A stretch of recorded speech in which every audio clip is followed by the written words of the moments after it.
Was the Conservative Party right to suspend its former deputy chairman? Can we afford tax cuts? And is bad behaviour in schools on the rise? This is Politics Live.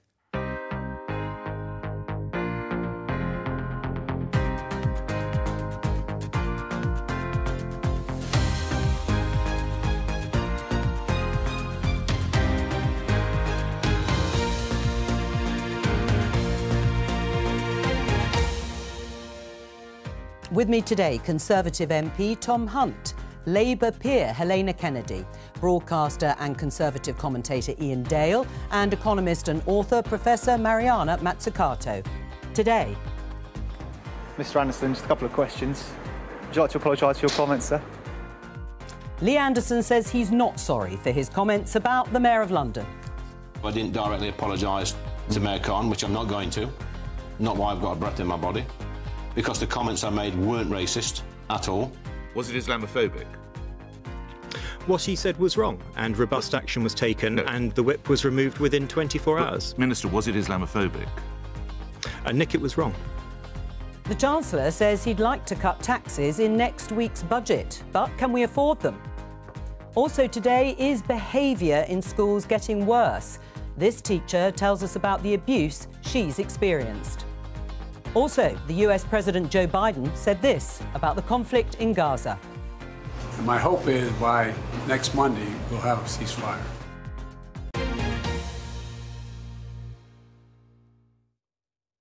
Let's pick up on those comments you've just heard from the US President Joe Biden. He said he'd been told by his national security advisor that an agreement is close, but they're not there yet.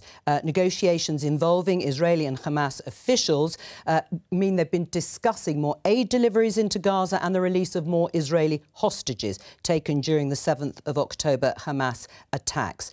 How hopeful are you, having heard what Joe Biden's just said? Well, I'd have to see the details of any ceasefire. Absolutely would hope that that involves the full release of all hostages. But ultimately, there still needs to be a plan for ensuring that Hamas are destroyed and that they don't have the capability to inflict the kind of barbarous evil we saw in October. Helena, how hopeful are you, having heard what Joe Biden has said? It's the most optimistic message, I suppose, that we've had, particularly from the US President himself. Well, if we weren't dealing with, I'm afraid I don't have much confidence in Netanyahu as someone who is capable of making that kind of negotiation, because he's so much captured by the extreme right in his own coalition government. And of course, you know, he needs them on side because he's facing criminal charges if he doesn't. And so I'm not confident that they will be very willing to release, for example, particularly certain people who are in prison who have been convicted of offences. You know, a lot of the people that have been released so far from the Hamas side have been boys, you know, throwing stones and so on. And they're that's easy to do. But, I mean, there are some prisoners that Hamas is going to want to see coming out. I mean, there are also people, but there are also people, let me tell you, who could be the leadership of, you know, a proper Palestinian state who should be allowed out. All right, so but you're not very hopeful, despite what Joe Biden has said. There is a deadline that is fast approaching of March the 10th. The Israelis have said that they will go into Rafah, which is, of course, hugely overcrowded with Palestinians. And so there is this sense of urgency. But how optimistic are you? I'm actually less optimistic now Joe Biden has said what he's said. I mean, what possesses an American president to appear in front of a TV camera holding an ice cream talking about peace in the Middle East? Surely it's something that... Well, maybe not peace. I mean, he was talking about a ceasefire, but yeah. Just captured at an event and then he's asked a question. Well, maybe, but I don't think as American president you talk about these things until it's certain. Because, I mean, what good does it do? OK, you can say, well, it puts pressure on both sides. But I don't think... I just think it was a very unwise thing for him to do. Mariana, what do you think? Yeah, I mean, this isn't just about the United States. We need the European Union, we need the United Kingdom, we need the United States to talk, first of all, about numbers. You know, Hamas has not been weakened. We have 29,000 people, mainly women and children, who've been killed since the massacre of October 7th, and it was a massacre. We have The Economist coming out with the number that about 58,000 more will die unless we have a ceasefire. So what we should be calling for is an immediate ceasefire, and of course the types of negotiations that experts can then talk about. But you know, the fact that even some of the numbers are doubted, I mean, just the numbers are absolutely stark. They are tragic, and we will all go down in history, in the history books of the future, for having sat back and not demanded an immediate ceasefire to the massacre of women and children. Hamas is not weakened. You can demand an immediate ceasefire all you like, but it's going to have absolutely no impact on what goes on in the Middle East. And I think one of the things that we have to be very careful of is, or the Israelis will be very careful of, is to not be seen to reward Hamas. And that was the last time that there was a temporary ceasefire. A lot of people thought that was actually handing Hamas a victory. You know, I really feel so strongly that we're capable as humans of holding two truths in our heart at the same time. That what happened on the 7th of October was absolutely monstrous, barbaric and criminal. But at the same time, what we're now seeing is really hellish. And the death toll is now so great, and the total destruction of a place in which people lived, their homes and everything. So I really do think that we can live with that fact that there are two terrible things happening here, and the only way to resolve it is by negotiation, and we don't have the right people in place to do that. I think on October 7th, the very, very deliberate targeting of the most vulnerable people in Israeli society. I think Hamas fighters not only killing babies, but in cutting those dead babies' fingers off so they can take them back as souvenirs to Gaza is next level evil. So that any ceasefire needs to involve a full release of all hostages, some who are almost certainly being used as sex slaves as we sit here now talking about it. And Hamas must never have the ability to inflict what they did ever again. Right. Well, on that, let's leave it for now and see what happens over the coming days in terms of what Joe Biden was talking about, the prospect of a ceasefire. Now, it is an issue, the conflict in Israel and Gaza, that has very much spilt out here in British politics. We're going to talk about what's happened to the former Deputy Chair of the Conservative Party, Lee Anderson, who has had the whip removed as a Tory MP over his remarks about the Mayor of London, Sadiq Khan. Now, he spoke to his colleagues at GB News last night. Let's just have a listen, a flavour of what he said. I admit some of my speech was a little bit clumsy at times, but my sentiment is exactly the same. We are losing control of this beautiful city to a tiny minority of extremists, and nobody seems to be doing anything about it.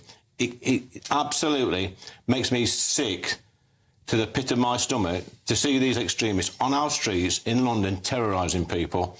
I think the party could have given me a little bit more backing, if I'm honest.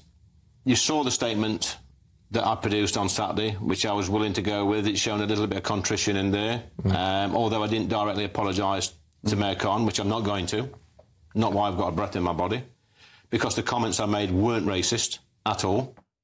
He's responding to the comments he made in which he said, Tom, that Islamists have control of Khan, that's Sadiq Khan, the Mayor of London, and Starmer, and that Khan has given the city away to his mates. Was Rishi Sunak right to suspend him for those comments? Look, I mean, I've told Lee very directly that much of what you've just said is problematic, and I've also told him that the statement that he's issued doesn't go far enough. I've told him that, whilst at the same time sympathising with many of the other points that he was making.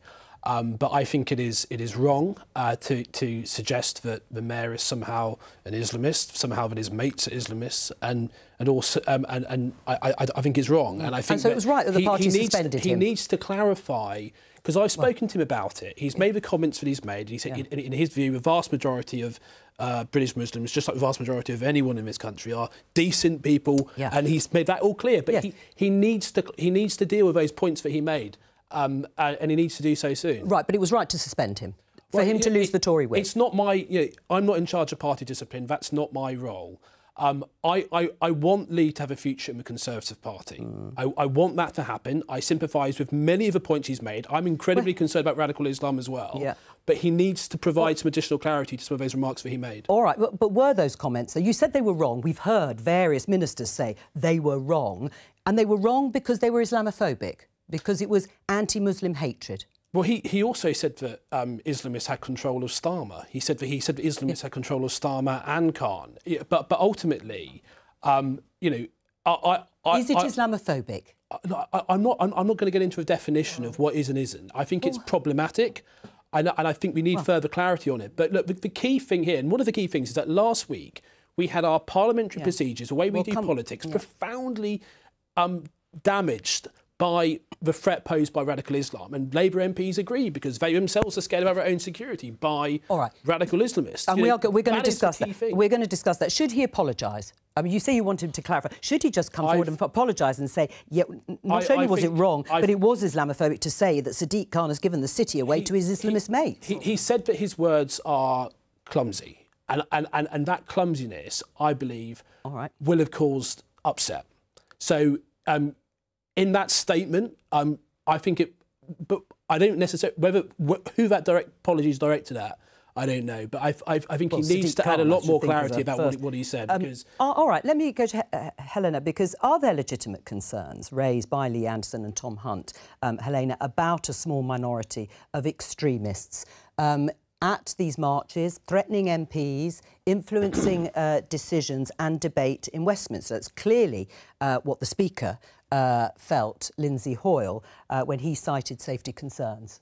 Listen, I'm actually shocked, Tom, with you. I really am, that you're not prepared to call what is clear racism and Islamophobia for what it is. I'm really shocked at you. And this nonsense about I was clumsy. Clumsy is totally accidental, saying something that is... That's not what happened here. And I'm asking you a question, which is, do you think it was racist? Because those divisions are eating into our society. I have no doubt that on some of the demonstrations there are people whose politics I would absolutely abhor. But they're very few. And as soon as you start talking in the way that he was talking, you are sowing real pain in the hearts of many Muslim people up and down this country who are themselves put in fear because they feel that they're being lumped together. That's what is involved in racist language. You know that. This is dog whistle politics. This is really disgusting, divisive stuff, and we do not need that at this time. Now, my own party was involved in a business which was of allegations about anti-Semitism. And one of the things you have to deal with when you're dealing with an accusation like that is you have to examine an organisation and face up to the reality of whether there are, and you have to face up to the definition. Tom? And you're not prepared to do that. Well, I mean, I don't know. You know, I've said there's aspects of what Lee said that were problematic. I've said that. I think though that we've got to be prepared to confront the threat posed by radicalism. But that's one thing. Because I think for too long, actually, people have been brushing No one will come. But what does problematic mean? I mean, is Helena right that language is important? This sort of clumsy, it's problematic, what he said is wrong, does look as if it's an excuse, that it's masking what Lee Anderson is really doing, which is expressing anti-Muslim hatred and prejudice. Do I think that Lee Anderson is racist? Do I think that Lee Anderson is an Islamophobe? I know him very well, and the answer to that question is no. Well, I think your definition of what is racism may be very different from many people who are listening, because I'm telling you, this is a man who has a history of racism. He was expelled from the Labour Party. Be specific about that allegation. Yes, yeah, hang on, Helena, be careful about allegations. Can I just make a point as well? I mean, it's not only, I think, racist and Islamophobic, which we should condemn, like we should condemn all the anti-Semitism, which is also on the rise, but it's also xenophobic in the sense that there's huge problems in London that Sadiq Khan, the mayor, is trying his best, I think, to confront. We're talking about 170,000 homeless people, of which 83,500 are children. We have 40% of 7 to 16-year-olds having food insecurity. We have damp and mold and vacant office spaces. That's what we should be talking about when we talk about London. And, isolating a group as the problem in London and the mayor being too friendly with that group is completely not only xenophobic and Islamophobic, but wrong in terms of how we should be talking about London. Right. That has nothing to do with London's problems. Let me just show you this front page of the Daily Express. It says, "Get him back, Lee Anderson. Tories rally round, race row, Lee Anderson." I mean, there's been some coverage today that many grassroots Conservatives have some sympathy with Lee Anderson talking about a minority of extremists, talking about the marches on the streets. And yet, where are you in terms of what Lee Anderson actually said and whether it is racist and Islamophobic? I try, as a 61-year-old white, middle-aged, does 61 count as middle-aged? I think it does. Yes. Male, to put myself in the position of an ordinary British Muslim who hears these comments. And if I was an ordinary British Muslim, I would consider them Islamophobic, without a shadow of a doubt. If it looks like a duck and quacks like a duck, it probably is a duck. But I don't know why we're all so surprised at this, because he's a serial offender. Yes. Remember, he told asylum seekers to F off back to France. Yes. He should have been sacked for that. Instead, Number 10 came out and supported him. So I don't know why everybody's so surprised. He was appointed to shake things up. He was appointed as the Prime Minister's bit of Northern Rough.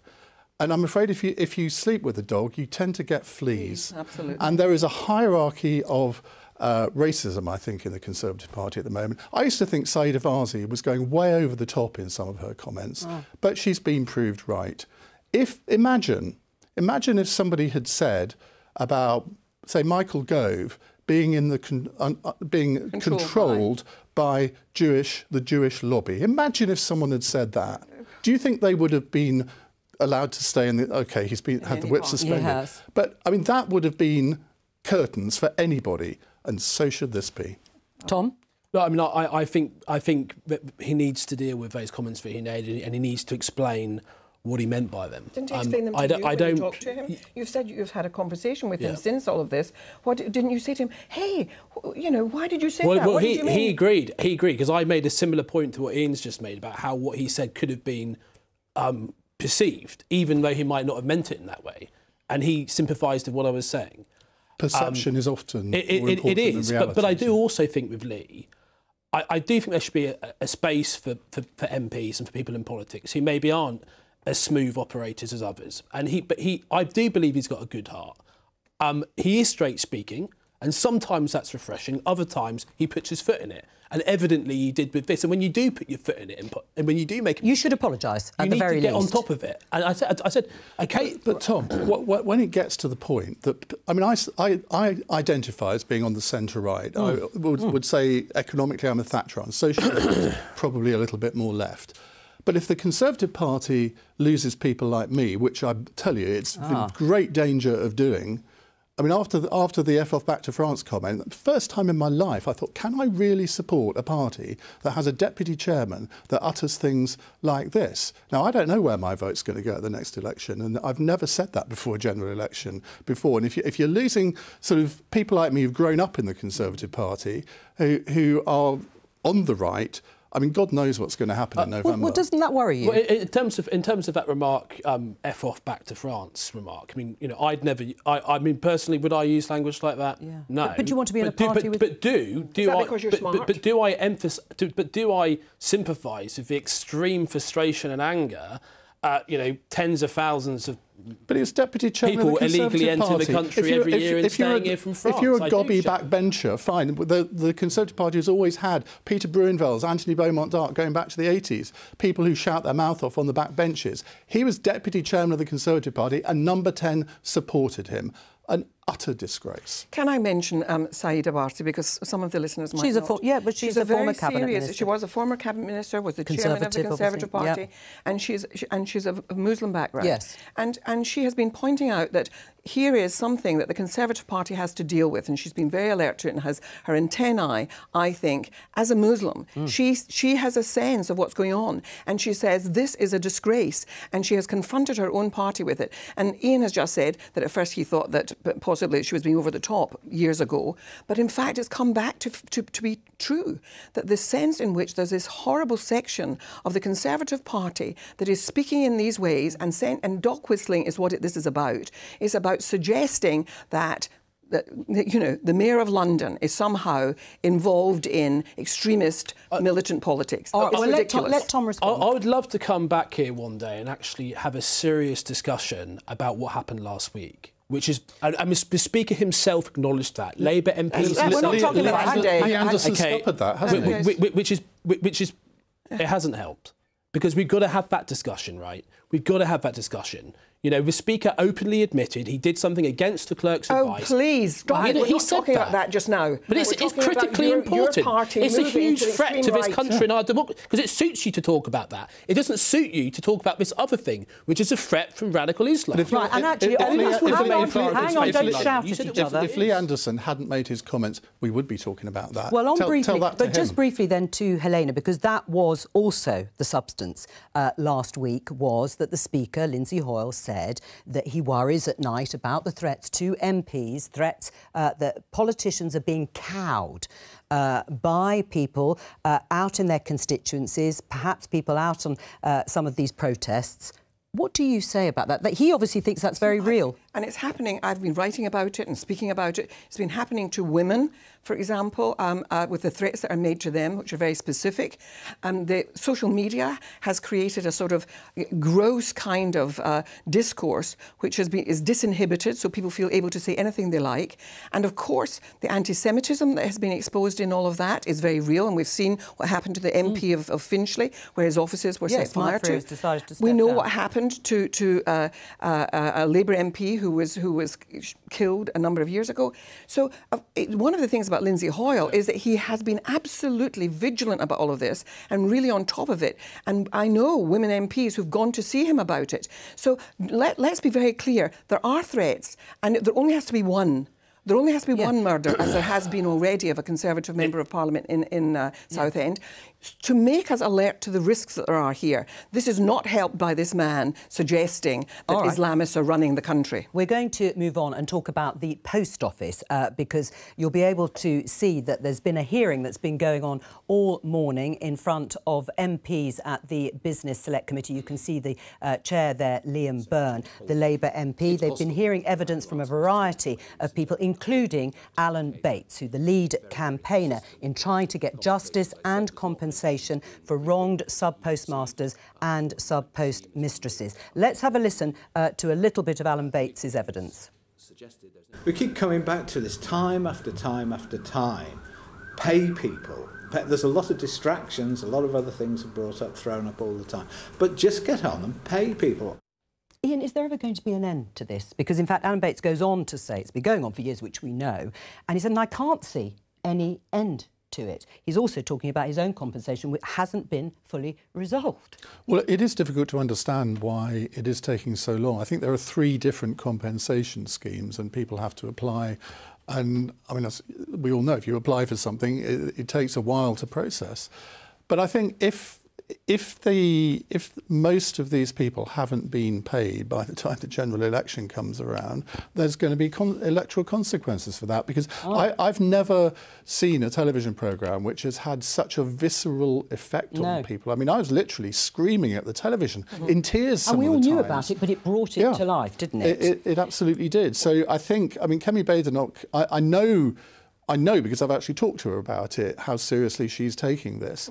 But when you're a Secretary of State, sometimes you pull a lever and nothing happens. And the key to being a successful Secretary of State is to make sure that it happens and happens quickly. Mariana, that is the point. People watching, well, including me sitting here, still can't believe that you can't pull a lever and at some point something does happen, that compensation does come. For victims of this. We have other examples, of course, like the infected blood scandal too. But for this particular issue, what's your view? I mean, one of the things I always think with any crisis, and this was a huge, tragic human crisis, and it continues to be because of the lack of payments, is what have we learned? And one of the things I think we've learned is that government requires, the public service requires capacity. If we continue to outsource, think of how much was outsourced to Fujitsu. I think it was an $8.6 billion contract, of which much of that also got renewed during the what should have been a proper judicial review. That kind of digital governance, digital platforms, data, right? I mean, this is the 21st century. And we saw this also with COVID, by the way, where this government, I just read about this in my book, The Big Con, was spending $1.5 million a day paying Deloitte to do test and trace. Test and trace was the digital equivalent in some ways during COVID. We need to be investing in that capacity. You're suggesting that government could have done what Fujitsu did. Now, government is not equipped to do that. In order for government to even govern a process, administer a process through which it's working with the private sector. Think of the moon landing. That was 400,000 people, most of which were in the private sector, but with a strong direction from government that understood, the aerospace sector and was working with all the other sectors like nutrition, materials, electronics.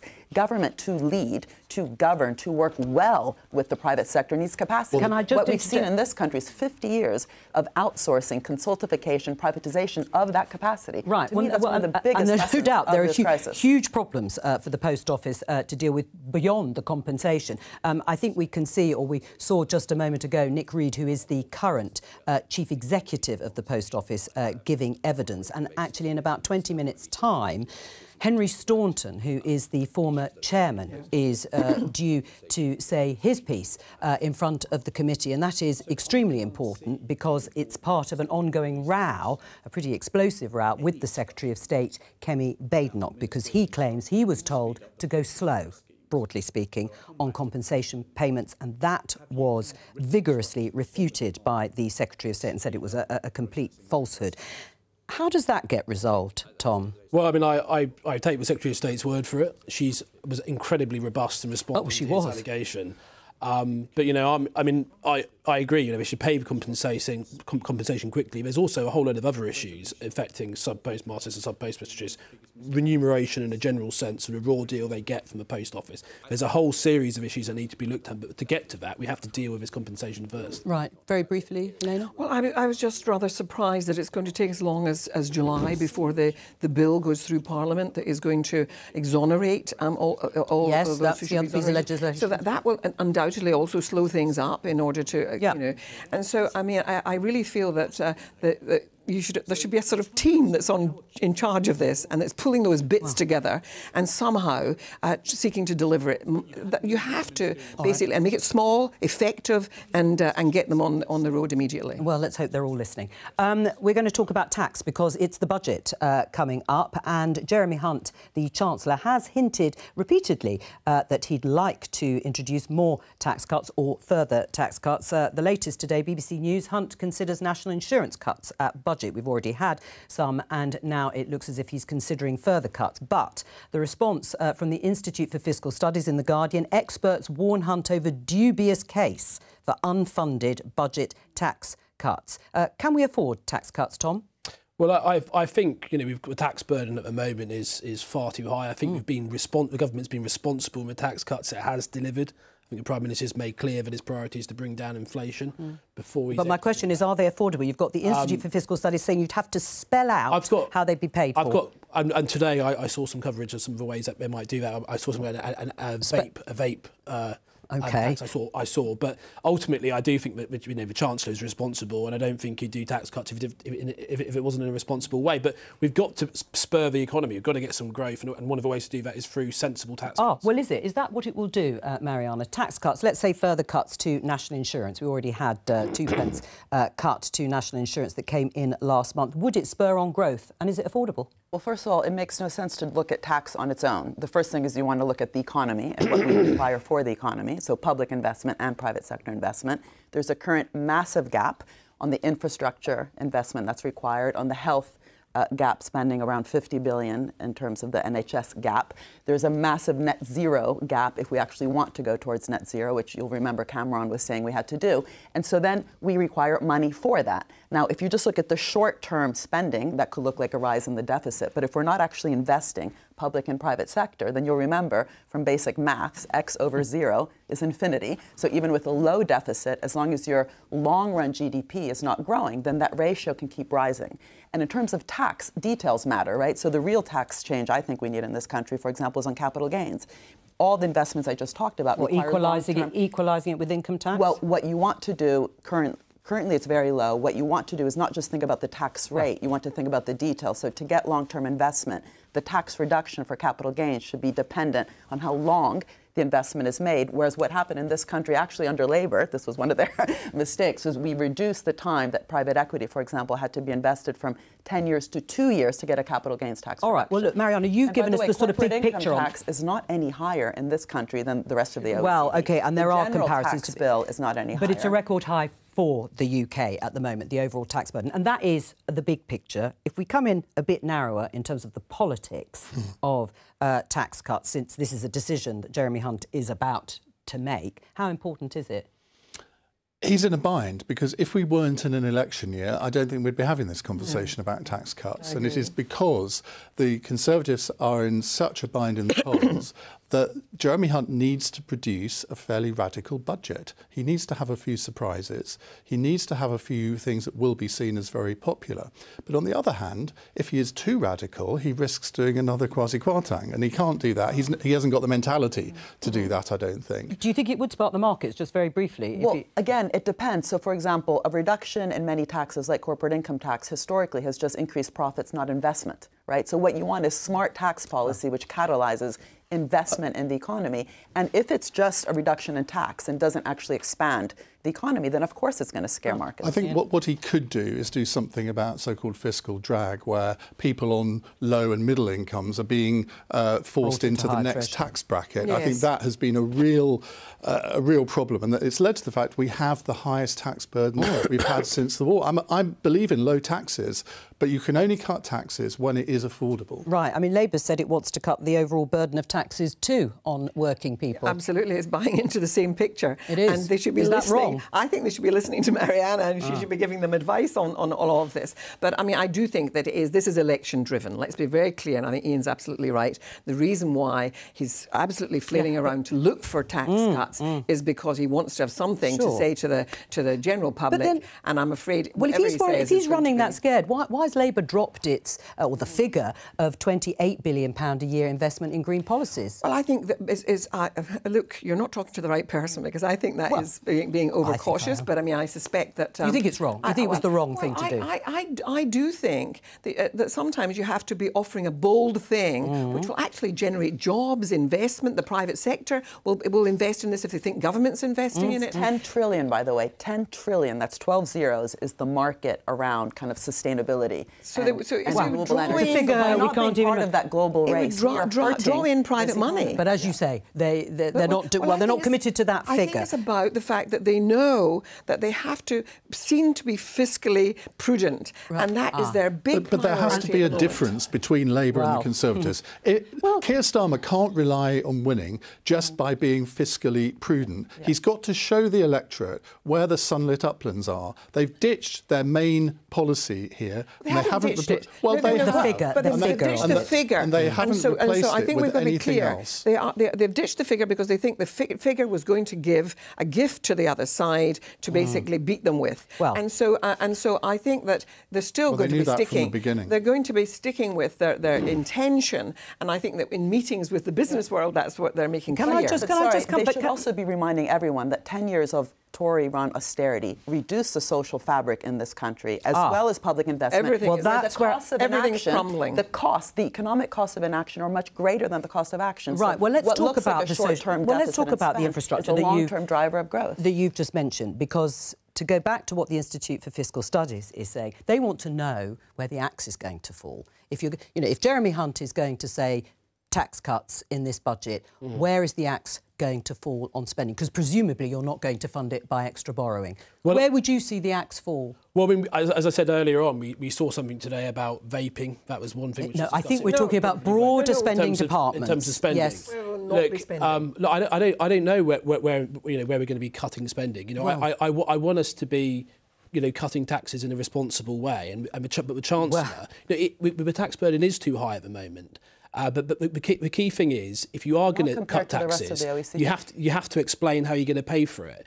I honestly don't think even Keir Starmer knows himself about this £28 billion pledge. It changes week upon week. Well, and there's no point saying you're going to cut taxes, you're going to increase spending, you're going to do that £28 billion thing. Maybe you won't. No. But you've got absolutely no idea how you're going to pay for it. You're not sure whether the axe should fall. I mean, as an example, if you've got the protected departments of health, schools, international aid and defence, you are potentially leaving it to Labour to sort out. No. I mean, you're leaving it. I mean, on the assumption that there's, there will be a change of government, and I think there's a yearning for that. However, I do think that what the Conservatives will do is go to those areas that are easy to sell to the public, and yet the cost to the public is great. It will be in the Home Office and it will be in the Justice Department. Now, our justice system, and I say this as a lawyer, our justice system is absolutely in total disrepair. It's collapsing. The cases are not coming on for 3 and 4 years. Victims are suffering as a consequence would Labour of reverse this. tax cuts? Would Labour reverse tax cuts? All I'm saying to you is this is where the Conservatives will go, and let me tell you, the general public I don't think that's suffer the right. consequences. There is only one budget where you can make significant cuts, and it's the Department of Work and Pensions, because it has such a massive budget. Now, I'm not advocating that, but you can tinker around with the Ministry of Justice. It has a tiny budget compared to most other departments. Spend on it. But I think if they were to do that, it would be the DWP. Well, we'll find out, and we've got a special programme here on Politics Live covering the budget on March the 6th. We're going to talk about schools because of several reports this week of an increase in poor student behaviour. Now, someone who knows about this is Wendy Exton. She's a secondary school teacher and sits on the National Executive of the Teachers' Union, the NASUWT. She joins us from Bristol. Hello to you, Wendy. You've been a teacher for decades. In your experience, is student behaviour getting worse? Yes, massively so. I think in particular since the pandemic, we've just seen this huge decline in standards of behaviour and types of behaviour that we've never experienced before. Can you give us some examples of the sort of behaviour you are now routinely seeing in the classroom? I mean, what's become prevalent the last couple of years is derogatory sexualised behaviour, derogatory terms and disruption with threats of violence and threats using weapons as well. And you think it's down partly to lockdowns or to the pandemic when children weren't going into school. What do you think the solution might be? Yeah, I mean, obviously that since the pandemic, but what we've also seen is cuts in services. So, external agencies that we used to rely on, the funding's no longer there. I think, if we've got to tackle this, we need an approach that is not only more funding into these external agencies, it's also regulation of those external agencies and a government approach whereby we've got the power to be able to deal with these behaviours because we're so limited as to what we can actually do. OK, you're limited to what you could do, but you quit, didn't you? Didn't you quit your job because of bad behaviour? I had to leave. I had to go. I had a diagnosis of PTSD. And I'm, tough. I'm not, a shrinking violet. But it got to me to that extent that you have PTSD. Right. Yeah. OK. Yeah. I mean, I don't know how specific you can be, but was it the fact that it was happening on a daily basis, or was it specific types of behaviour that gave you post-traumatic stress disorder?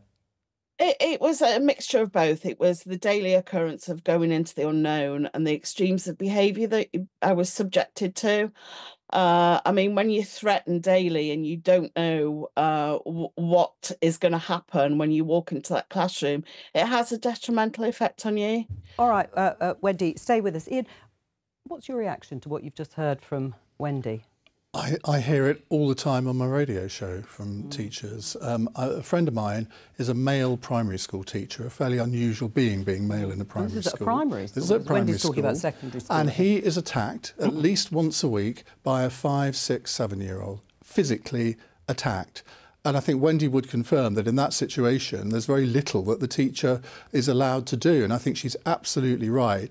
When there's got to be the balance has got to be tipped towards the teacher here, giving the teachers more powers to do this, because there just needs to be one allegation and the teacher is suspended, no matter how spurious it might appear at the time. I mean, Mariana, what do you make of COVID, pandemic being partly accelerating this kind of behaviour? Sure. I mean, COVID, we know there's all sorts of statistics out there how mental health problems amongst teenagers and young people increase. At the same time, again, looking back at what's happened in the last 10 years with public investment, we've reduced the money that we're spending on mental health programs, after-school clubs, youth centres, which of course has also been shown to be linked to youth crime.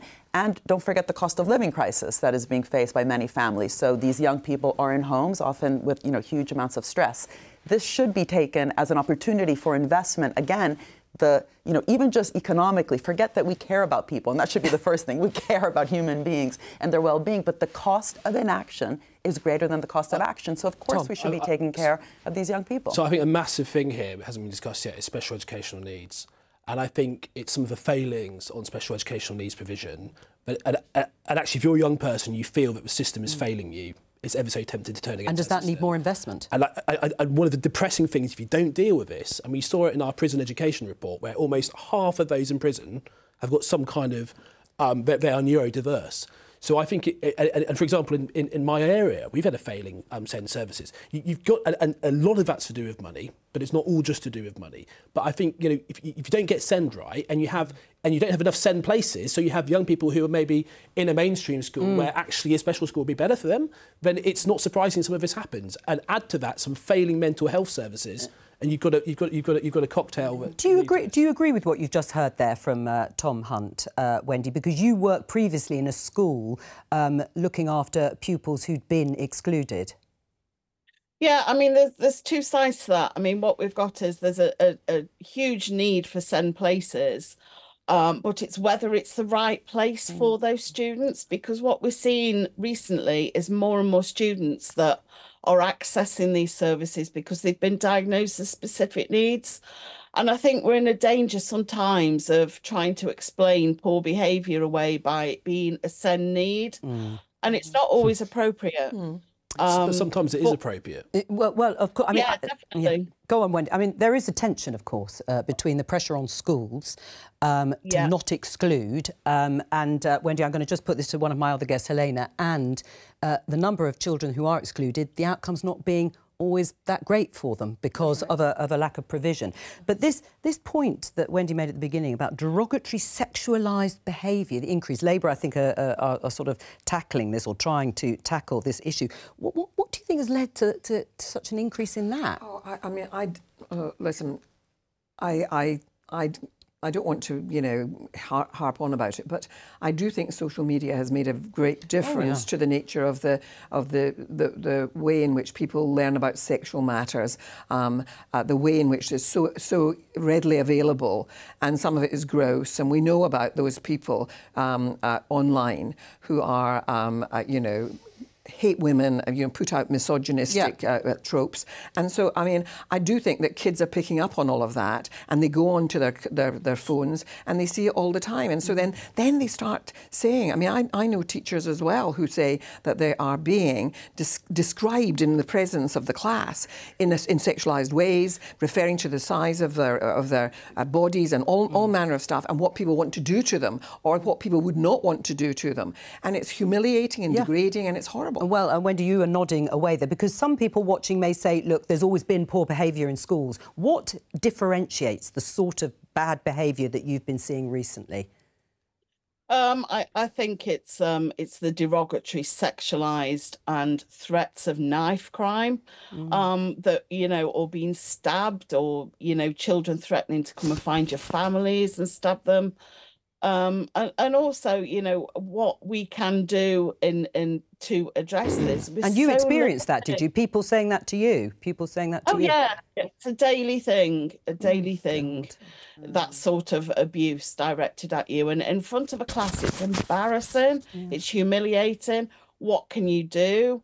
You're under pressure to teach and get results. You don't want to exclude, and schools don't want to exclude children either. So it's what powers do we have to address these behaviours, and just don't have them. Wendy Exton, thank you very much for joining us. It's all we have time for. Thank you to all of my guests. I'll be back tomorrow. Bye-bye.